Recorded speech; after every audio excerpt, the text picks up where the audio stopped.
কয়েকজন তরুণ ও যুবক, কারো ডান পা কারো বাম পা, যা দেখতে যেন সিনেমার রোবটের পায়ের মতো। সেই পা নিয়েই তারা হাঁটছেন, কথা বলছেন হাসি মুখে। তবে এটি কোনো সিনেমার দৃশ্য নয়, এটি রাজধানীর একটি বেসরকারি প্রতিষ্ঠান ব্র্যাক কৃত্রিম পা সংযোজন কেন্দ্রের দৃশ্য, যেখানে এই তরুণরা অভ্যস্ত হচ্ছেন তাদের নতুন যান্ত্রিক পায়ের সাথে। এই তরুণরা পা হারিয়েছেন ছাত্র জনতার জুলাই আগস্টের গণ অভ্যুত্থানে। তাদের কৃত্রিম পা বিনামূল্যে সংযোজন করেছে BRAC limb and brace centre নামক একটি বেসরকারি প্রতিষ্ঠান। এই উদ্যোগের মাধ্যমে তারা ফিরে পাচ্ছেন নতুন জীবনের স্বপ্ন। ভাইয়া, আমি কয়েকদিন আগে এটা চিন্তা ভাবনা করছিলাম যে এক পা দিয়ে আর বেঁচে থাকা লাভকে, আমি আত্মহত্যা করবো, এরকম চিন্তা ভাবনা ছিল। পাটা পাওয়ার পর থেকে অনুভূতিটাও খুবই ভালো লাগতেছে। আগের মতন হাঁটতে পারবো এরকম একটা অনুভূতি লাগতেছে, আনন্দও লাগতে পারে।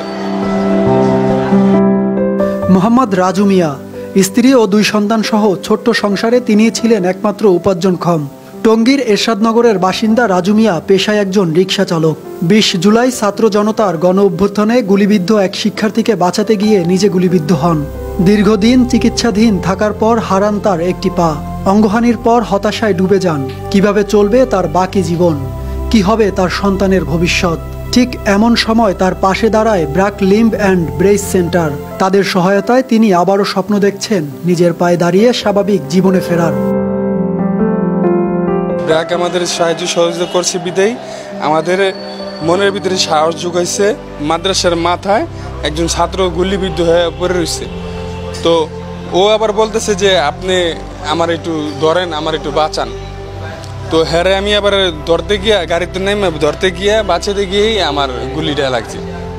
যে সরকারের যেই ঘোষণা দিছে এই আর্থিক দিয়ে আমাদের কি হবে, এই আর্থিক একদিনও শেষ হয়ে যেতে, 10 দিনও শেষ হয়ে যেতে বললাম আমরা এটা একটু কর্মস্থান করে দিলে আমাদের পয়পোলা বানলে আমরা সবসময় আমরা চইলা ফিরে হাসি খুশি দিয়ে খাইতে পারবো।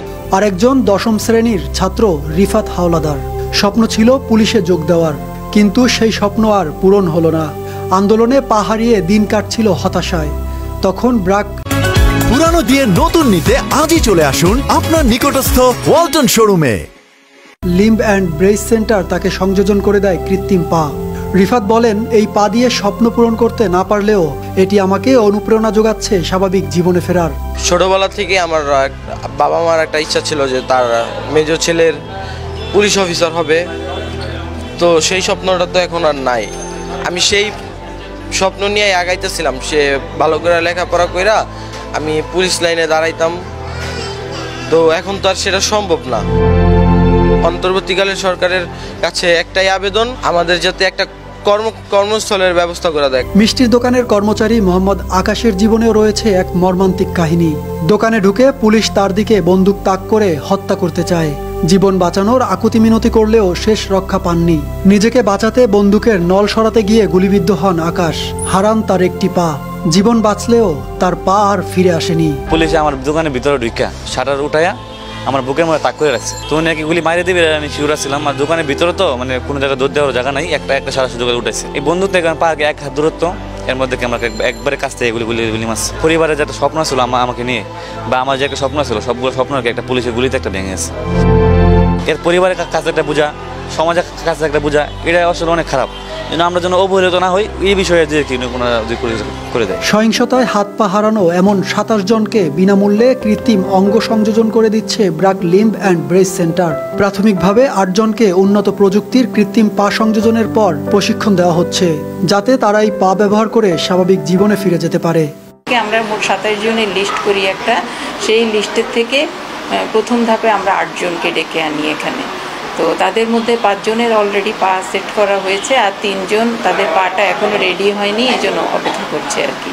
এরা যে পা লাগানো হয়, এটা আমাদের মূলত এই প্রশিক্ষণটা পা লাগানোর পরে 2 সপ্তাহ সাধারণত ধরা হয়, কিন্তু এরা যারা আহত হয়ে আসছে তারা তো খুবই অ্যাক্টিভ পারসন। তারা কোনো পা লাগানোর পরে বেশি সময় লাগে না তাদের হাঁটা শিখতে, তারা খুব দ্রুত ব্যালেন্স করে ফেলতেছে।